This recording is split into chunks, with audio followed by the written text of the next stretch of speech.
بسم الله الرحمن الرحیم. قدرمنو د انګلیسي د زده کړې مینوالو خوشحال آباد اوسئ. دوستانو نن پاست انډیفینټ ټینس دی. پاست یعنی تیره، انډیفینټ ساده ټینس زمانه، تیره ساده زمانه. هغه وخت ته یادوي چې هغه تیر سوی وي، که ګانټه تیره سوي، که میاشت تیره سوي، که کال تیر سوی وي، خو چې هغه معلوم کلیر وخت وي، رښتیا حقیقت ولري، هغه ته څه ویل کیږي؟ پاست انډیفینټ ټینس. د پاست انډیفینټ ټینس ټو بی چې دی د اکشن دپاره ډیډ دی، او د سچویشن دپاره د پاست کنټینیوس ټینس ټو بی موږ راخو د سچویشن یا سټیټ دپاره استعمالوو. چې د کانټینیوس ټینس ټو بی موږ راخستی او خپل مقابل سمپل ټینس ته ورکاوي. د دې هغه ترتیب دی. د پاست انډیفینټ ټینس مثبته جمله اول به سابجیکټ ولګئ، د سابجیکټ وروسته ورب دویم فارم که ستاسو فاید سیکنډ فارم ورب. د پاست انډیفینټ ټینس دپاره سیکنډ فارم ورب ولو. سیکنډ فارم ورب د ګو دا وینټ راتلی، وینټ یعنی دویم فارم ورب ورکول کیږي. سابجیکټ دویم فارم ورب آبجیکټ. دا د مثبت جملې دپاره. دلته ټوبی نه ښکاره کیږي. که چیرې دا جمله ته بیا اخې منفي جن جوړی یا سوالیه جن جوړی یا منفي سوالیه، هغه څلور قسمه جمله چې پازیټیو سنټنس، نیګیټیو سنټنس، انټراګیټیو سنټنس، نیګیټیو اینډ انټراګیټیو سنټنس، هغه ستاسو زده دي. پر هغه باندې زما څه تفصیل کول نه غواړي، ځکه ستاسو په هغه باندې سر خلاص دي.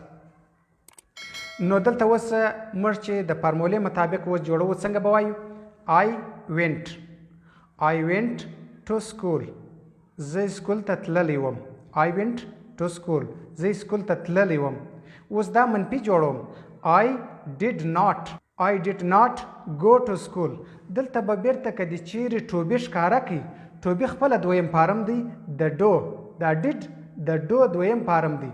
نو دلته چې ډیډ ښکاره سولو، بیرته به ته بیا ورب دویم فارم نه راوړي، هغه به بیرته اول فارم ته اړی، یعنی د مثبت جملې څخه ماسې وه. په نورو کې به بیرته بیا ته کوم ته ځې؟ بیرته به اول فارم ورب ته ځې. I did not go to school.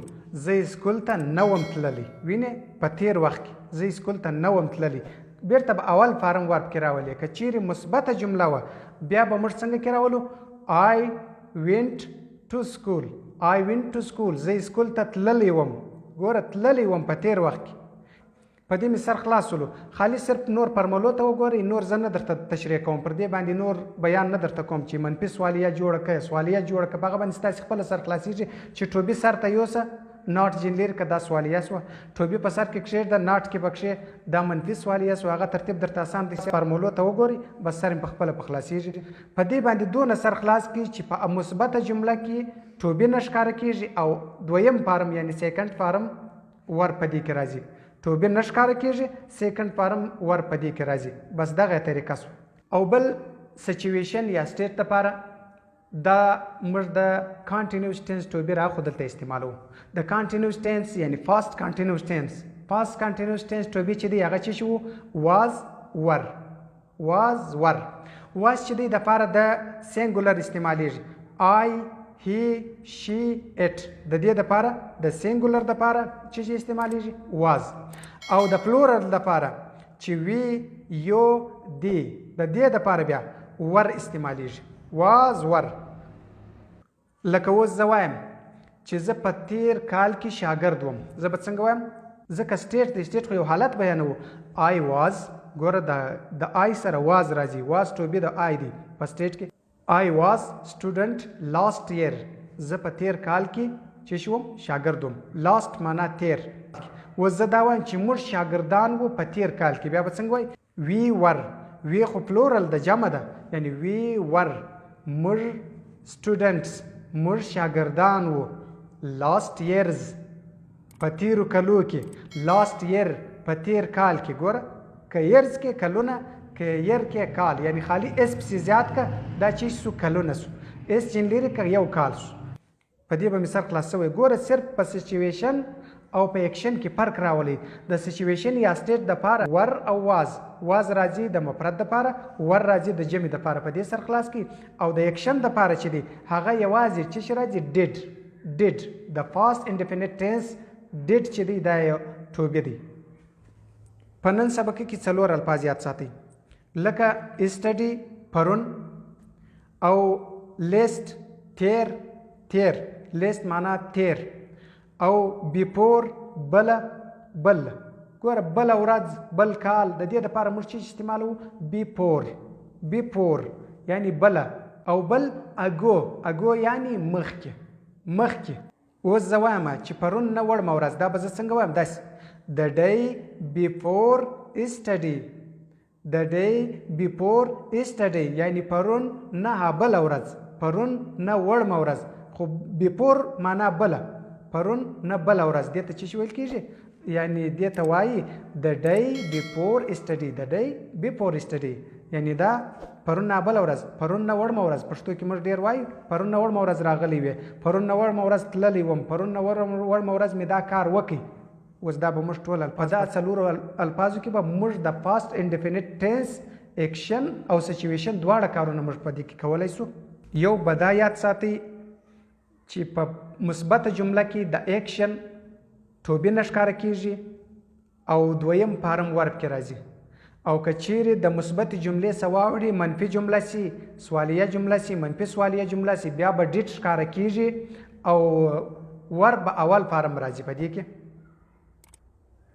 دا یاد ساتئ او دویم واز او ور واز د مفرد دپاره ور د جمع دپاره په سچویشن یا سټیټ کې واز ور دا دپاره واز د مفرد دپاره او ور دپاره د جمع یعنی د پلورل دپاره جمع پلورل سینګولر پلورل دا خو ستاسو په یاد دي دغه وپېژنئ او دا څلور الفاظ مې درته وښول دا وپېژنئ انشاءالله بیا په راتلونکي کې تاسو ته مشکل نه جوړېږي بالکل تاسې کولی شئ چې په پاست زمانه کې یعنې په تېر زمانه کې هره خبره وي هغه تاسې وکړي اوس زه تاسو ته جملې یو څو دانې در کوم هم په سچویشن کې هم په ایکشن کې په دواړو کې در کوم د دې دپاره چې ستاسې سر په خلاص راتلونکي سبقه کې به موږ تاسې انشاءالله خبرې شروع کوو که خدا کول ګوره اوس زه وایم چې پرون زه بازار ته تللی وم څنګه به وایم I went to market yesterday زه پرون بازار ته تللی وم ګوره ورځ مې معلومه که yesterday معنا پرون I went to market yesterday زه بازار ته پرون تللی وم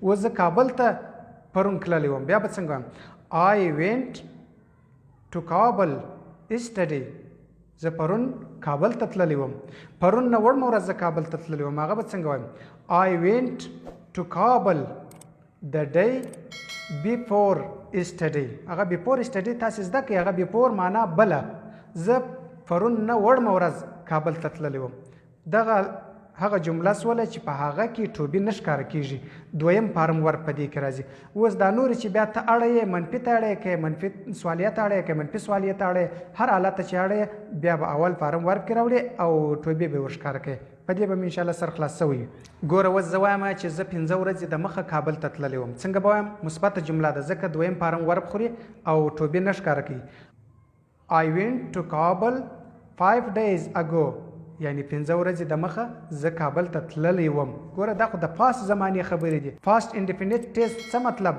دا مطلب چې د تیر وخت د تیر سوي کلیر معلوم وخت خبرې زه درته کوم یعنی هغه حقیقي خبرې چې موږ دا کار کړی و په تیر وخت کې یا به دا کار سوی و په تیر وخت کې هغه مجلس دی انشاءالله په راتلونکي کې به موږ تاسې ته ډېر پرمختګ وکړو خوشحال آباد اوسئ پر تیرو سبقانو باندې بیا هم کوشش درڅخه غواړم ځکه راتلونکي کې موږ خبرو کنورسیشن ته داخلیږو خوشحال آباد اوسئ السلام علیکم ورحمت